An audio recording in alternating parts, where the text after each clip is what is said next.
الحمد لله وكفى والصلاة والسلام على سيد الرسل وخاتم الأنبياء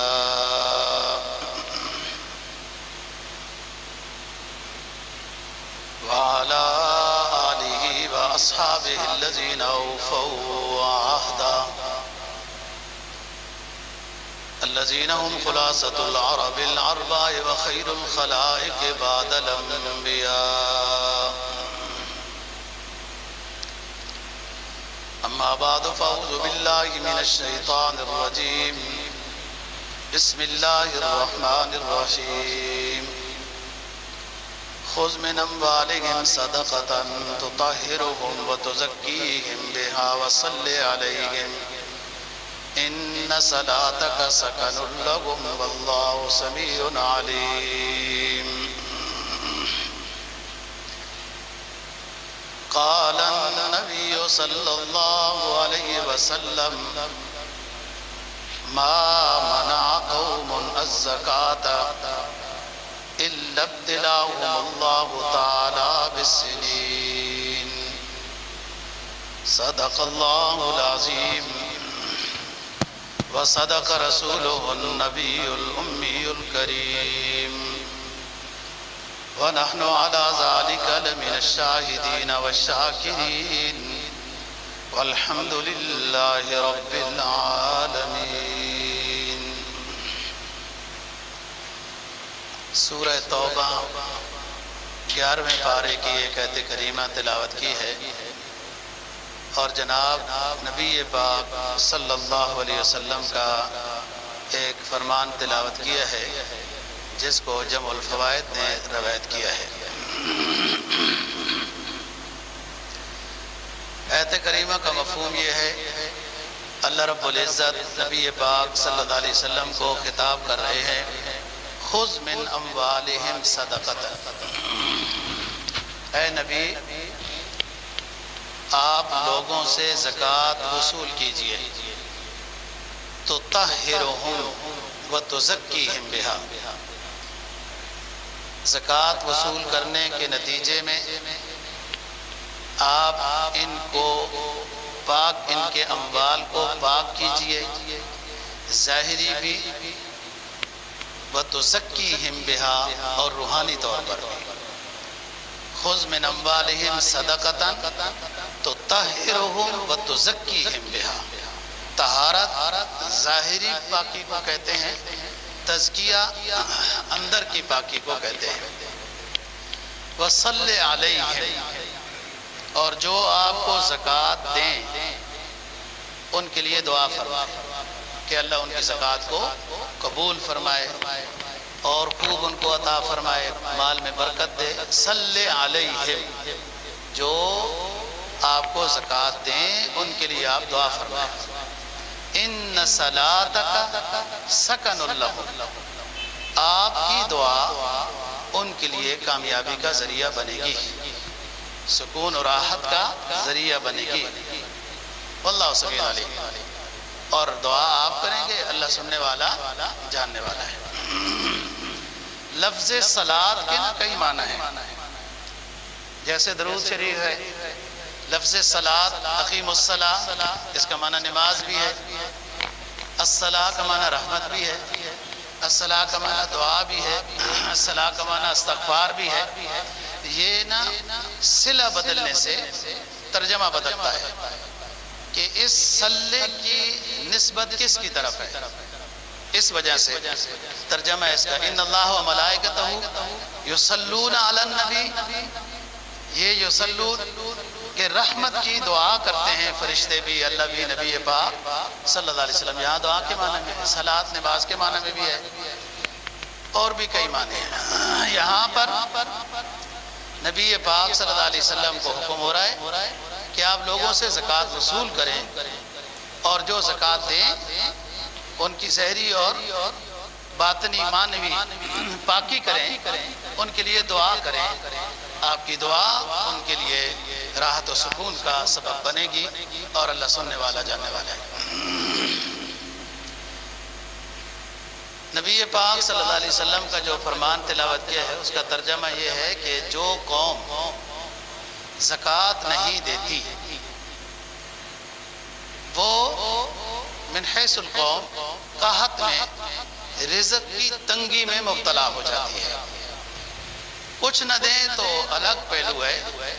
ایک قوم من حیث القوم پورا ہی مشورہ کر کے یہ بیٹھ جائیں کہ زکوٰۃ نہیں دینی ہے تو پھر ان کے اوپر قحط مسلط کر دیا جاتا ہے. یہ دنیاوی لحاظ سے بات ہے، اخروی لحاظ سے اور سخت عذاب ہے.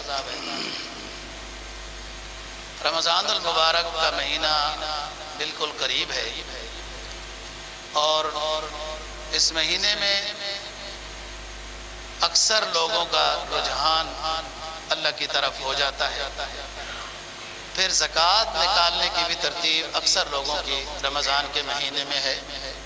اگرچہ اسلام کی طرف سے زکوٰۃ کو رمضان میں نکالنے کا حکم نہیں ہے. وہ تو ہر بندے کا اپنا مالدار ہونے والا دن ہے. کوئی شخص شوال میں مالدار ہوا تو اگلے سال شوال میں زکوٰۃ ہے. کوئی ذوالقعدہ میں مالدار ہوا تو اگلے سال ذوالقعدہ میں زکوٰۃ ہے. کوئی محرم میں مالدار ہوا اگلے سال محرم میں زکوٰۃ ہے. جس طریقے سے نماز کا وقت مقرر ہے یا روزوں کا مہینہ مقرر ہے یا حج کے دن اور مہینہ معین ہے، یہ سارے رکن اسلام ہے. زکوٰۃ بھی رکن اسلام ہے، لیکن اس کے لیے کوئی مہینہ اللہ کی طرف سے معین نہیں ہے. اور اس میں جو مہینہ معین نہیں ہے تو اسی میں غریب انسان کی فلاح ہے کہ یہ 10 بندے ہیں اس علاقے کے، یہ شوال میں زکوٰۃ نکال رہے ہیں تو اس علاقے کے غریبوں کا شوال میں فائدہ ہو گیا. اگلے 10 بندے ہیں وہ ذوالقعدہ میں زکوٰۃ نکال رہے ہیں تو پورے سال میں زکوٰۃ نکالنے والے بھی ہوتے رہیں گے اور غربا کا بھی فائدہ ہوتا رہے گا. اس لیے اسلامی حکومت کے لحاظ سے زکوٰۃ وصول کرنے والے پورے سال کے لیے مقرر ہوتے ہیں.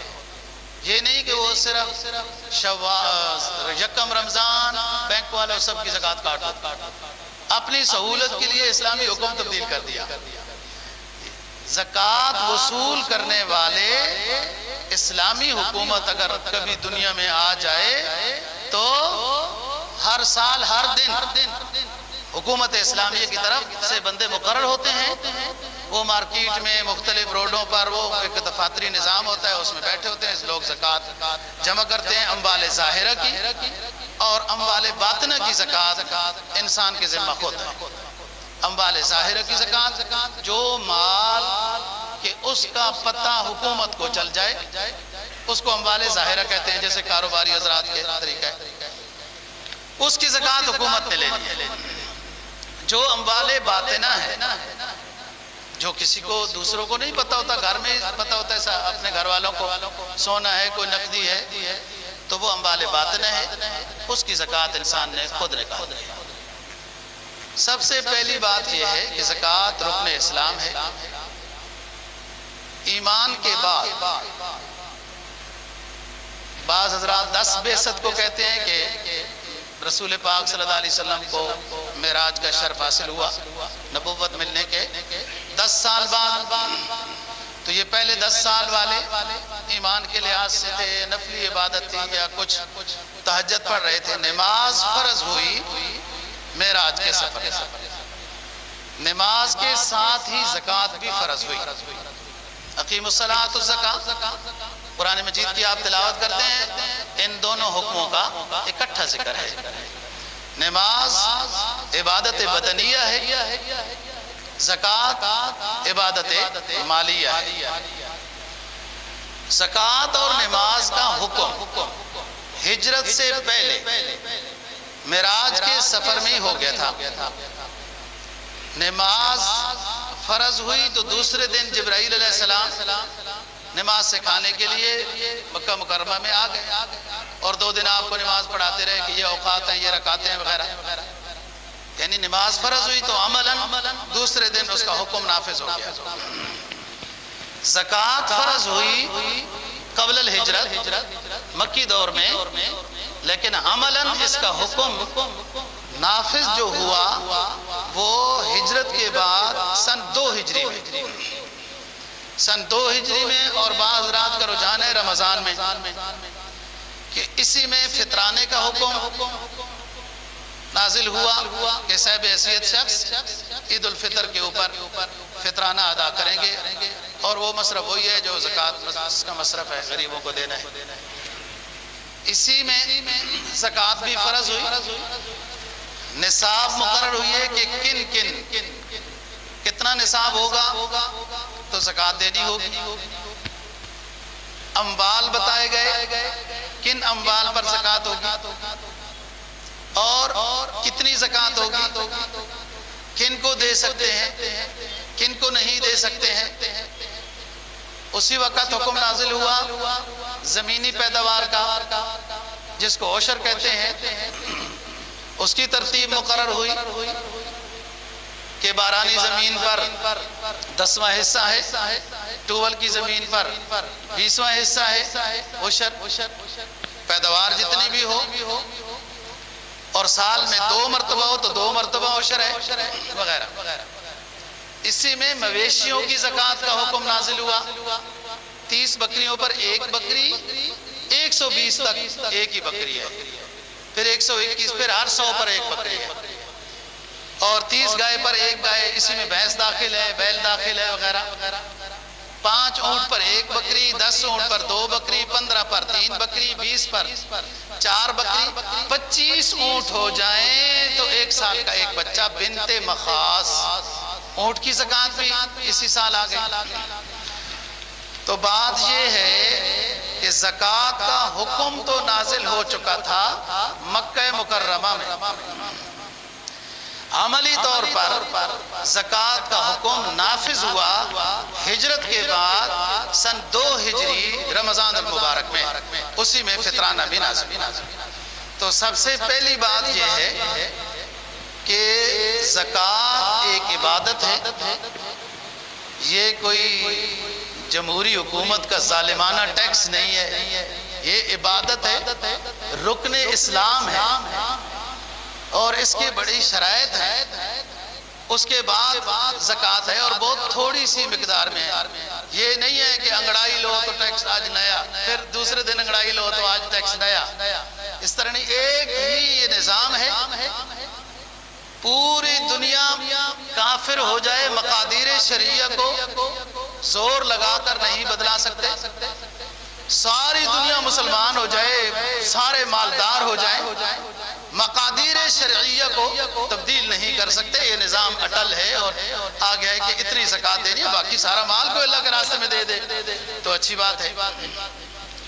ہم سب سے پہلی بات کر رہے ہیں زکوٰۃ کی فرضیت، کہ وہ مکہ مکرمہ میں ہو گئی، مدینہ میں نافذ العمل، اور اس میں عاشر مقرر ہوئی ہے، مصدق مقرر ہوئی ہے، زکوٰۃ وصول کرنے والے۔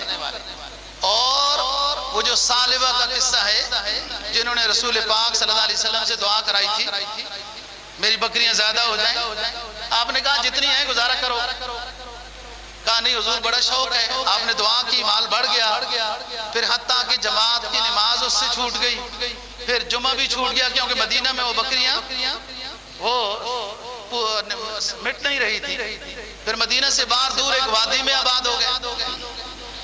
جب زکوٰۃ کا نظام آیا، زکوٰۃ وصول کرنے والا بندہ پہنچا تو بس سوئی قسمت اس کی، اس نے کہا یہ تو میرا مال ہے، ٹیکس لینے آئے ہو، یہ دماغ آج کل بھی ہے، ٹیکس لینے آئے ہو، زکوٰۃ کو ٹیکس نہیں کہنا ہے، بہت بڑا جرم ہے، یہ رکن اسلام ہے، عبادت مالیہ ہے۔ اس طرح کے ایمان لانا، 5 ارکان ہے نا جی، ایمان کے بعد نماز، روزہ، حج، زکوٰۃ، ایمان کے 4 ارکان ہیں، ایمان کے بعد ایمان پہلا، پھر یہ نماز، روزہ، حج، زکوٰۃ۔ جس طرح نماز کو کوئی ٹیکس نہیں کہتا یا حج کو نہیں کہتے، تو اسی طریقے سے زکوٰۃ یہ عبادت ہے، رکن اسلام ہے، اس کو ٹیکس نہیں کہنا، بہت بڑا جرم ہے۔ ٹیکس کا لفظ ہی ایسا ہے کہ یہ ظلم کی طرف اشارہ کر رہا ہوتا ہے۔ زکوٰۃ عبادت ہے۔ اس بندے نے یہ کہہ دیا کہ جاؤ میں خود مالدار ہوں، میرا اپنا مال ہے، ٹیکس لینے آئے ہو، اس زکوٰۃ وصول کرنے والے صحابی نے رسول پاک صلی اللہ علیہ وسلم کو شکایت لگا دی. آپ نے فرمایا سالبہ ہلاک ہو گیا، اس نے زکوٰۃ کو ٹیکس کہہ دیا اور دی بھی نہیں، سالبہ ہلاک ہو گیا. میں تو کہتا تھا کہ دعا کرا کہ مال نہ بڑھاؤ، جتنا اللہ نے دیا بس. تو اس کو پتہ چل گیا کہ رسول پاک صلی اللہ علیہ وسلم نے یوں کہا فرمایا ہے. وہ آیا، معذرت کرنے لگا، معافی مانگنے لگا، زکوٰۃ بھی دینے کے لیے تیار ہو گیا، لیکن آپ نے فرمایا کہ نہیں سالبہ، آپ کی زکوٰۃ ہم وصول نہیں کریں گے. پھر حضرت ابوبکر صدیق رضی اللہ تعالیٰ کے دور میں بھی آیا کہ میری زکوٰۃ وصول کر لیں. انہوں نے کہا جس کی زکوٰۃ نبی نے وصول نہیں کی ہم نہیں کریں گے. پھر حضرت عمر فاروق رضی اللہ تعالیٰ کے دور میں آیا تو حضرت عمر نے بھی زکوٰۃ وصول نہیں کی. پھر حضرت عثمان کے دور میں بھی آیا اور انہوں نے زکوٰۃ وصول نہیں کی اور اس دور میں وہ پھر فوت ہو گیا. بس یہ بات کئی احادیث کی کتب میں یہ لکھی ہے. اور آپ دیکھیں کہ رسول پاک صلی اللہ علیہ وسلم کی شان رحمت للعالمین ہے. بڑے بڑے قسم کے باغیوں کو آپ نے معاف کیا، حضرت حمزہ رضی اللہ تعالیٰ عنہ کے قاتل کو معاف کیا وغیرہ. لیکن یہاں کیا حکمت تھی، کیا بات تھی کہ اس شخص کے آنے کے باوجود، معافی مانگنے کے باوجود، زکوٰۃ دینے کے باوجود آپ نے وصول نہیں کی. یہ بہت خطرناک معاملہ ہے.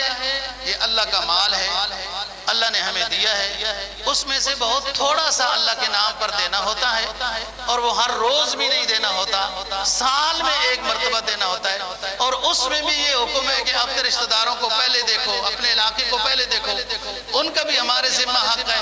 بعض دفعہ بہت ساری دعائیں بندہ خود اپنے لیے نہیں کر سکتا. آج کل کا ایک عجیب تماشا ہے، ویسے تو کاروبار کوئی نہیں، اور بندہ کو کام کہہ دے تو بیزی ہوں. کس چیز کا تو بیزی ہے؟ بہت ساری دعائیں بندہ اپنے لیے نہیں کر پاتا، یاد ہی نہیں رہتا، فرصت نہیں ہوتی. جن کا آپ خیال کر رہے ہیں، بھلا کر رہے ہیں، وہ ایک مشین ہے آپ کے لیے، فیکٹری ہے جو دعائیں کر رہی ہوتی ہے. تو زکوٰۃ عبادت ہے، اس کو ٹیکس نہیں سمجھنا، خوشی سے ادا کرنا. کوئی زکوٰۃ کا انکار کرتا ہے نا، میں مانتا ہی نہیں ہوں زکوٰۃ. وہ جی آپ کے زمانے میں غربت کا زمانہ تھا تب زکوٰۃ فرض ہوئی تھی، اب زکوٰۃ کی ضرورت ہی نہیں ہے، میں زکوٰۃ نہیں مانتا. یہ کہتا ہے کوئی بندہ اور ہے بھی مسلمان تو وہ مسلمان نہیں رہے گا. رکن اسلام کا انکار کرنے کی وجہ سے کافر ہو جائے.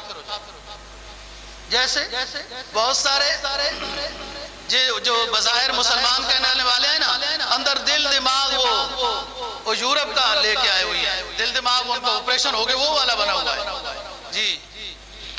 وہ روزے جی اس وقت غریب لوگ تھے، عربوں کے پاس کچھ کھانے کی چیز نہیں تھی، تو پھر روزے کا حکم نازل ہو گیا، چلو روزے رہو. اب روزے کیا ضرورت ہے، اب تو کھانے پینے کی. یہ بھی انکار ہے. ارکان اسلام میں سے کسی رکن کا انکار کرنا کفر ہے.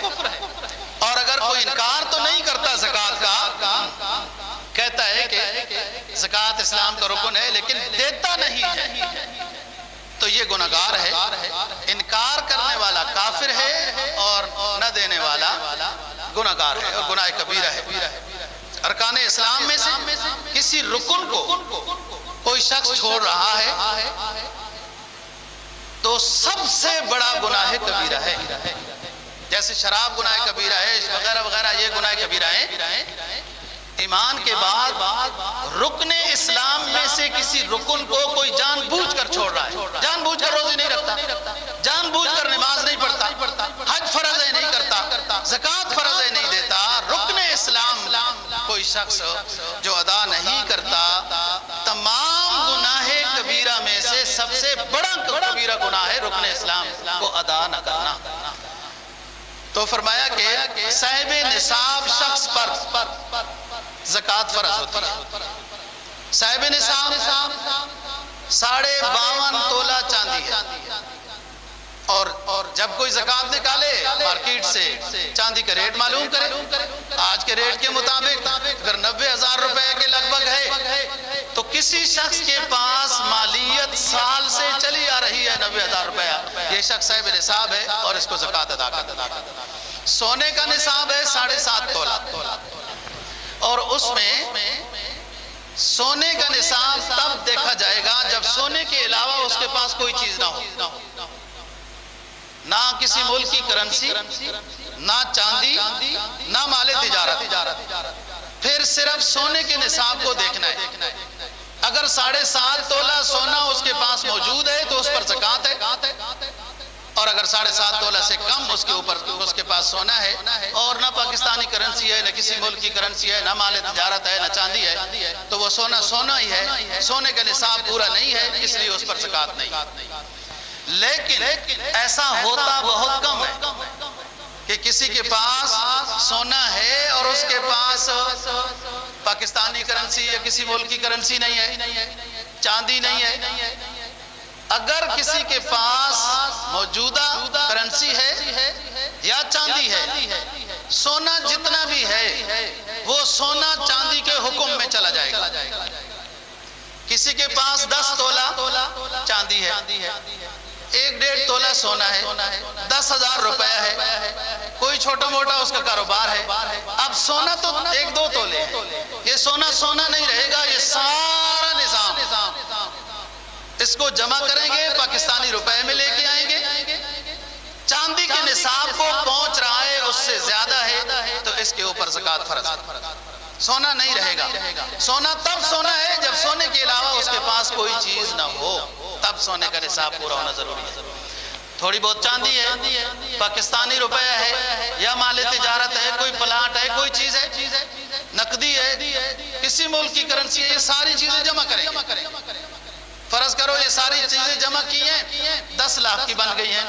یہ شخص صاحب نصاب چلا آ رہا ہے، پچھلے سال بھی زکوٰۃ نکالی ہے. آج اس کے پاس جو زکوٰۃ نکالنے کا دن آیا، اس کے پاس یہ سب کچھ جب جمع کیا 10 لاکھ بن گیا. اس کے اوپر 5 لاکھ قرضہ بھی ہے جو کسی کا دینا ہے. اس نے گھر بنایا تھا، کسی سے قرضہ لیا تھا، وہ 5 لاکھ منفی کر لیں گے، 5 لاکھ پر زکوٰۃ آئے گی. کیوں؟ یہ شخص صاحب نصاب ہے. صاحب نصاب تو 80-90 ہزار روپیہ بن رہا ہے. 52.5 تولہ چاندی زکوٰۃ نکالنے کے لحاظ سے 52.5 تولہ چاندی پر دار و مدار ہے، سونے کے نصاب پر نہیں ہے. سونے کے نصاب پر اس وقت ہے جب سونے کے علاوہ بندے کے پاس اور کوئی چیز موجود نہ ہو. اب دوبارہ سبق کی طرف آتے ہیں. کن اموال پر زکوٰۃ ہے؟ سونا، چاندی، نمبر 2 کسی ملک کی کرنسی، نمبر 3، نمبر 4 مال تجارت. ہر وہ چیز جو آپ نے تجارت کی غرض سے خریدی ہے وہ اس میں داخل ہے، جس دن آپ زکوٰۃ نکالیں گے. 5ویں چیز ہے مویشی، اس پر زکوٰۃ ہوتی ہے. جسے میں نے موٹی موٹی بات بتا دی ہے. ادھر تو اسلام آباد تو ایسا پیارا شہر ہے جس میں کتے رکھنا جائز ہے اور حلال جانور رکھنا جائز نہیں ہے. بہرحال جب اسلام کی حکومت آئے گی تو پھر بات ہے. اسلام کتے کا کتنا مخالف ہے اور ادھر دیکھو کیا قانون ہے. آپ صلی اللہ علیہ وسلم نے خاص رنگ والے کتے جو مدینہ میں پھرتے رہتے تھے، باقاعدہ وفد ایک صحابہ کا تشکیل دیا اور فرمایا اس رنگ کا کتا جب ملے مدینہ میں اس کو قتل کر دو، ختم کر دو. بہرحال مویشی جن کی ہوگی انہیں فکر ہونی چاہیے. ہم نے موٹی موٹی باتیں بتا دی ہیں. کئی جگہوں میں بہت بڑی زیادہ مقدار میں جانور ہوتے ہیں اور سال کا اکثر حصہ جب باہر چرتے ہیں تو ان کے اوپر زکوٰۃ آتی ہے. مال تجارت، سونا ہو، چاندی ہو، مال تجارت ہو، کسی ملک کی کرنسی، ان سب کو جمع کریں گے، جتنا بن جائے گا. اگر قرض ہے تو اس کو منفی کریں گے، باقی سب کے اوپر 40واں حصہ زکوٰۃ ہے. 40 روپے پر 1 روپیہ، 80 روپے پر 2 روپیہ، تو 20 روپے پر آدھا روپیہ. اس لیے 100 روپے پر کہتے ہیں 2.5%. حدیث کا لفظ ہے 40واں حصہ. یہ بابو کی آسانی کے لیے مولوی صاحبان نے نقطہ نکالا کہ 2.5% زکوٰۃ ہوتی ہے، 2.5 بن جاتی ہے. 40واں حصہ جتنی مالیت ہے آپ کے پاس، جی 40 لاکھ روپیہ تقسیم 40، جواب آ جائے گا 1 لاکھ. 40 لاکھ پر 1 لاکھ، 80 لاکھ پر 2 لاکھ، 1 کروڑ پر 2.5 لاکھ. 2.5 اس لیے کہتے ہیں 2.5%. بات یہ ہے کہ مال تجارت کی بات تھوڑی سمجھنی ہے. کرنسی بھی سمجھ آتی ہے، سونا چاندی بھی سمجھ آتا ہے. سونا چاندی کے بارے میں بھلے وہ استعمال میں ہو یا نہ ہو، زیورات کی شکل میں ہو، برتن کی شکل میں ہو، اینٹ کی شکل میں ہو، ہر حال میں سونے چاندی پر زکوٰۃ ہے جب ان میں اغلب ہو، جب اس میں غالب، فرض کرو آپ تولہ سونا، ایک تولہ کوئی زیورات بنواتے ہیں نا جی، تو اس میں ایک آدھ ماشا کھوٹ ملایا جاتا ہے، تو وہ کھوٹ سونے کے حکم میں ہے۔ جب سونا اکثر ہے، کھوٹ ایک تھوڑی بہت کچھ ہے، تو وہ سونے کے حکم میں ہے۔ بعض لوگ بڑی ہندی کی چندی کر رہے ہوتے ہیں، اچھا ہمارے پاس جی 10 تولے سونا ہے تو 1.1 ماشا فلان ماشا، اچھا 11 ماشے جی اس 10 تولے میں کھوٹ ہو گیا، لہذا 11 ماشا اس میں سے منفی کرو۔ ایسا نہیں ہے، ایسا نہیں ہے۔ چاندی بنتی ہے، انگوٹھی بنتی ہے، اس میں تھوڑا بہت کچھ ملاتے ہیں۔ سونا بھی کی زیورات کی شکل میں آتا ہے، اس میں تھوڑا بہت ملا، وہ بتاتے بھی ہیں جو اچھے لوگ ہیں، تو جو نہیں بھی بتاتے، سونار تو ہر حال میں فائدے میں ہی ہوتا ہے، سونا بیچ کر بھی سونا خرید کر۔ جب واپس جاؤ گے تو وہ کاٹتا ہے، اس کو کیوں کاٹتا ہے؟ پہلے کیوں نہیں کاٹا؟ دیتے وقت۔ تجارت تو بہت اچھی چیز ہے، لیکن تجارت کے لیے اسلامی اصول بھی سیکھنے چاہیے۔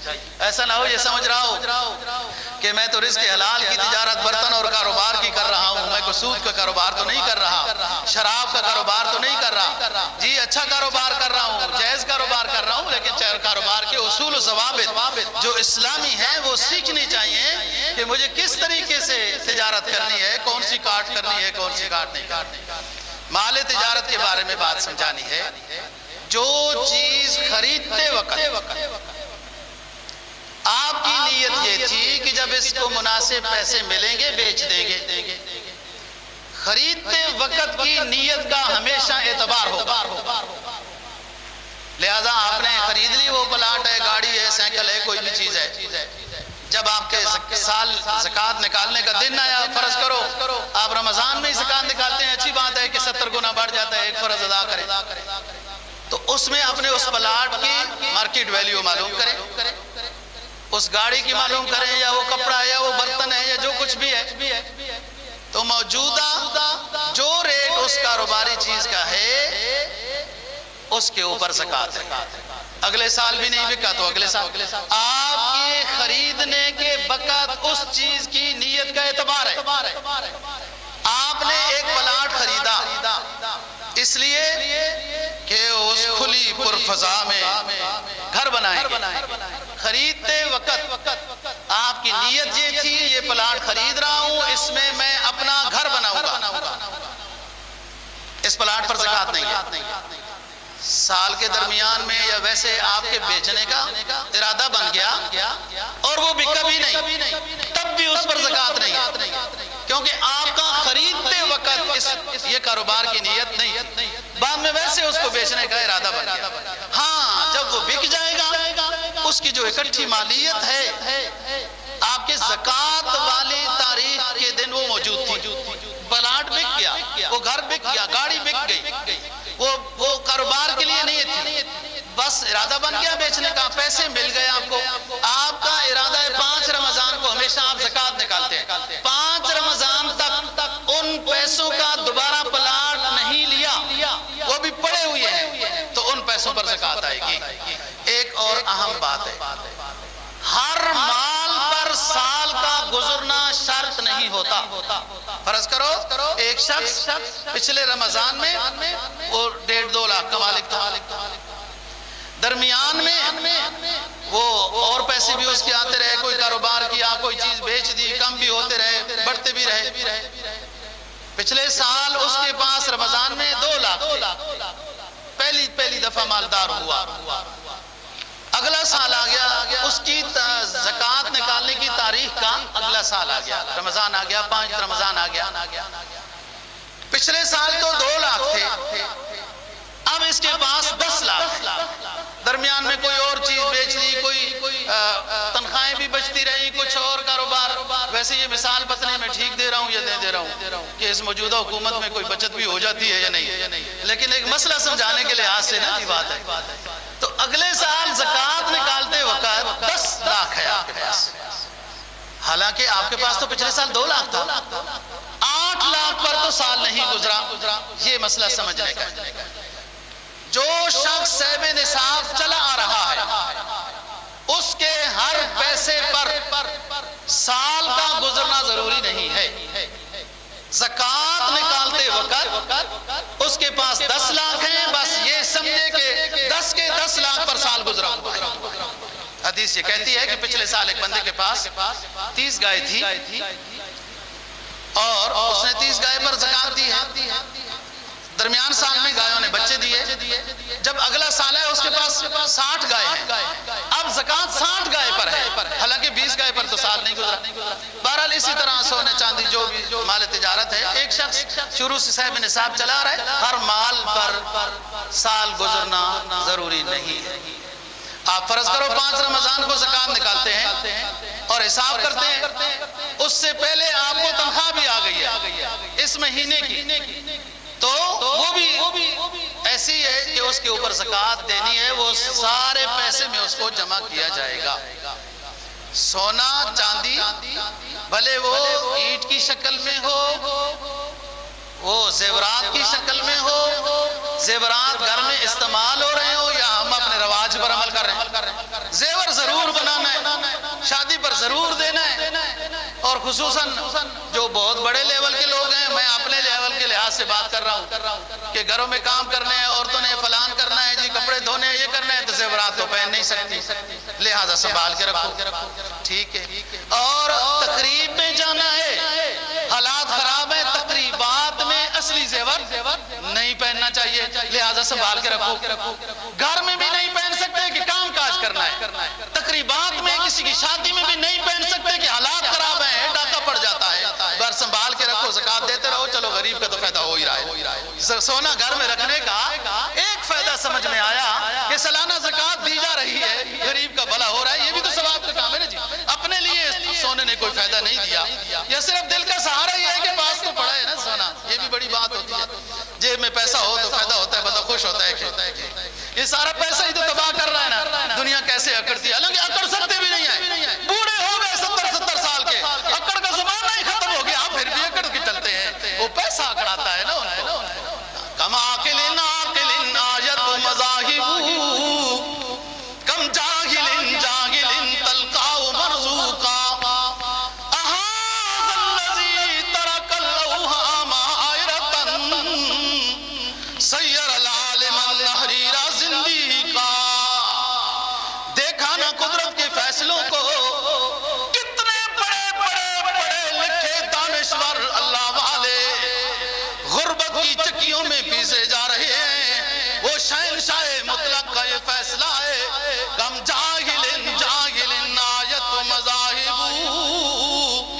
جنہیں بات کرنے کا ڈنگ نہیں آتا، علم و دانش سے فارغ ہیں، لیکن اللہ نے سیم و زر کے ڈھیر لگا دیے ان کے لیے۔ اہذا الذی ترک الاوہام حائرۃ، قدرت کے فیصلے نے حیران کر رکھا ہے، وہ دینے پہ آئے تو انگوٹھا چھاپ کو اتنا دیتا ہے کہ خود حساب بھی وہ نہیں کر سکتا، نہ دینے پہ آئے تو بڑے دانشور غربت کی کہانیوں میں چل رہے ہیں۔ فرمایا اور جب پیسہ آتا ہے اکڑ جاتے ہیں، بڑے عالم بھی ظالموں کے لیے نجات کامیابی کی دعاؤں میں لگ جاتے ہیں۔ اہذا الذی ترک الاوہام عائرۃ، سیر العالم النحریر زندیقا۔ بڑے پیسے کی خاطر علماء ہچکولے کھانے لگ جاتے ہیں، تو عام بندے کی کیا بات ہے جی۔ تو بات یہ کر رہا ہوں کہ سونا چاندی ہر حال میں اس پر زکوٰۃ، کیوں؟ زکوٰۃ ضروریات اصلیہ پر نہیں ہوتی، جو آپ کی ضرورت کی چیز ہے، کپڑے، گاڑی، فریج، فرنیچر، صوفے، بڑے اعلیٰ بناؤ، اچھی قالینیں، گاڑی، کسی کی ایک ضرورت ہو سکتی ہے، کسی کی 2 ضرورت ہو سکتی ہیں، اچھا مکان، یہ چیزیں ضروریات ہیں، ان پر زکوٰۃ نہیں ہے۔ سونا ضروریات میں سے داخل نہیں ہے، یہ ہمارا رواج ہے، یہ بھی ادھر ایشیا کا، انہوں نے ہمیں پاگل بنائے ہوا ہے جی۔ وہ خود دیکھیں ان کو ویسے ہی پھر رہے ہوتے ہیں، اور ہمارے لیے وہ دبئی کی مارکیٹ میں بیٹھے ہیں سونے کا ریٹ سیٹ کرنے کے لیے۔ سونا چاندی ضروریات اصلیہ میں سے نہیں ہے، تھوڑا ہے زیادہ ہے، سارا مل کر چاندی کے نصاب کو پہنچتا ہے، زکوٰۃ فرض ہے۔ تو سونا زیورات کی شکل میں ہو، پہنا ہوا ہو یا نہ پہنا ہوا ہو، یاد رکھنا زکوٰۃ ہے۔ بعض دفعہ اس طریقے سے یہ شگوفے سے آج کل کے کرائے کے محققین اور کرائے کے مفتی، ہاں وہ ہمارے پاس اتنے پیسے نہیں ہوتے نا جی، چینل بنائیں، کو ٹی وی کھڑا کریں، اس میں بھی اپنا بیان نشر کریں۔ ایسے لوگوں کے پاس پیسے ہوتے ہیں، مفتی اعظم محقق اعظم بن کر اپنے ملک میں کوئی نہ جگہ دے تو کفر کے ملک میں جا کر خدمت انہوں نے دین کی کرنی ہے کہ وہ جی جو ٹیکس دیتے ہو وہی تمہاری زکوٰۃ ہے، زکوٰۃ دینے کی ضرورت نہیں ہے۔ زیورات جو پہنتے ہو تو بس اس پر کوئی زکوٰۃ نہیں، وہ تو استعمال میں آ گئے۔ وہ ایسی ہے، ایسے محققین کی باتوں کی طرف نہ جاؤ، اب آؤ اسلام کی طرف۔ نبی پاک صلی اللہ علیہ وسلم کے پاس خواتین کا بھی ایک نظام تھا پردے کا، اس میں مسئلہ پوچھنے آتی تھی۔ آپ کی نظر پڑی ایک عورت کے کنگنوں پر، مسئلہ تو انہوں نے جو پوچھنا تھا پوچھ لیا، تو آپ نے فرمایا کہ یہ کنگن سونے کے ہیں؟ کہا جی سونے کے۔ کہا ان پر زکوٰۃ دیتی ہو؟ کہا جی نہیں۔ فرمایا جب کنگنوں پر زکوٰۃ نہیں دیتی ہو تو یہ آپ کے لیے جہنم کے کنگن ہیں۔ اب عورت نے پہنے ہوئے تھے کنگن، آپ کو نظر آئے ہیں، اب اس سے بھی زیادہ اور دلیل چاہیے کہ استعمال، سونا استعمال میں ہو تو زکوٰۃ نہیں ہوتی۔ یہ سونا استعمال میں ہی تھا نا، اس کے اوپر زکوٰۃ دینی ہے۔ سونا ضروریات میں سے نہیں، ضروریات جو گھر کی ہیں اس کے اوپر اسلام زکوٰۃ نہیں نافذ کرتا۔ سال میں ایک مرتبہ بھی اگر چیز استعمال ہو جاتی ہے اسلام اس کو ضرورت کہتا ہے۔ دیکھو یار اس سے بھی زیادہ خوبی کی بات دیکھیں، ایک مرتبہ سال میں وہ پتیلا آپ کا استعمال ہو گیا، وہ بستر استعمال ہو گیا، وہ کمبل استعمال ہو گیا، وہ برتن استعمال ہو گیا، سال میں ایک مرتبہ۔ وہ یہ ایک سیٹ لینا ہے برتنوں کا مہمانداری کے لیے، ایک سیٹ لینا ہے ایک برتن کا مہمانداری کے لیے، وہ مہمان گھر میں آتا ہے تو بابو کی تیوڑی چڑھ جاتی ہے، ادھر سے برتن گھر میں بھر بھر کے کہ یہ مہمان کے لیے کوئی آئے گا تو اس کے لیے یہ برتن ہے، مہمان تو گھر میں آ جائے تو اس کو گلی سے ہی لوگ واپس کر دیتے ہیں، خیر خیریت ایسے ہی کوئی چائے پانی، اللہ ماشاء اللہ کوئی مہمان کا خیال کرنے والا بھی ہوئے گا، تو ایسی مہمان کو بدنام کیا جاتا ہے اور گھر سارا بھر دیا برتنوں کے ساتھ، کمبلوں کے ساتھ، بستروں کے ساتھ کہ مہمان کے لیے خیال ہوگا۔ سال میں ایک مرتبہ بھی اگر استعمال نہیں ہوا، دیکھو اسلام کی خوبی، وہ آپ کی ضرورت کا نہیں ہے، لہذا اس کو حساب لگا، زکوٰۃ کے حساب میں اس کو لیا۔ زکوٰۃ آپ نے نکالی، 2.5% ہے، قرض اس میں وہ ختم ہو گیا جیسے بتا دیا، باقی پر زکوٰۃ ہے۔ زکوٰۃ دینی کس کو؟ یاد رکھو زکوٰۃ دینی ہے مسلمان کو، اور عاقل بالغ غریب جس میں وہ سید نہ ہو، بنو جعفر، بنو عقیل، بنو علی، بنو حارث، بنو عباس، بنو علی، بنو فاطمہ، یہ سید ہیں، یہ بنو ہاشم، ان کی اولاد بھی سید ہے، بنو ہاشم ہے۔ زکوٰۃ یہ خود بھی انہیں چاہیے کہ زکوٰۃ نہ لیا کریں، کوئی دے بھی تو بتائیں ہم سید ہیں، اور آپ حضرات کو بھی چاہیے کہ زکوٰۃ مالدار کو اور سید کو نہیں دینی۔ مالدار کو تو اس لیے کہ وہ تو خود صاحب نصاب ہے، اور سید کے بارے میں رسول پاک صلی اللہ علیہ وسلم کو منع کیا گیا۔ قدرت کا عجیب نظام ہے، آپ کیا سمجھتے ہیں؟ نبی کو فرمایا کہ آپ زکوٰۃ وصول کریں، خود آپ کے لیے ایک کھجور بھی حلال نہیں ہے۔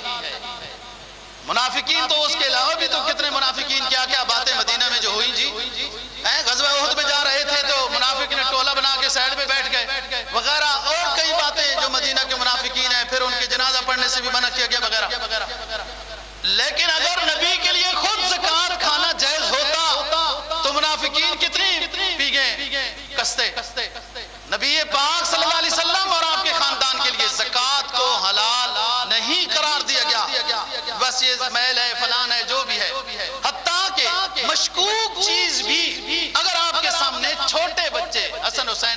مشکوک کوئی کھجور پڑی تھی اور وہ بھی کھائی، تو آپ نے بتکلف ان کو کہا تھا الٹی کرو، باہر نکال دو، یہ سید اور آل رسول صلی اللہ علیہ وسلم کے لیے جائز نہیں ہے۔ حالانکہ بچہ تو غیر مکلف ہوتا ہے، لیکن تربیت مقصد ہے کہ پتہ چل جائے مشکوک رزق جو ویسے راستے میں پڑا، ہو سکتا ہے وہ ہدیے کا پڑا ہو سکتا ہے ویسے کسی کے گرا ہو سکتا ہے زکوٰۃ کی کوئی گٹھڑی لے کے جا رہا تھا تو شک تھا، اس لحاظ سے بھی آپ نے منع فرمایا۔ تو جس طریقے سے زکوٰۃ نکالنا ضروری ہے، ایسے ہی صاحب حیثیت پر زکوٰۃ کو پہنچانا یہ بھی ضروری ہے۔ اقیموا الصلاۃ وآتوا الزکاۃ، نماز کو قائم کرو، زکوٰۃ کو ادا کرو، زکوٰۃ کو نکالو گے تو ادا کرو گے نا، ادا کرنا مستحق تک پہنچانا ہے۔ اللہ دین کی سمجھ اور عمل کی توفیق نصیب فرمائے۔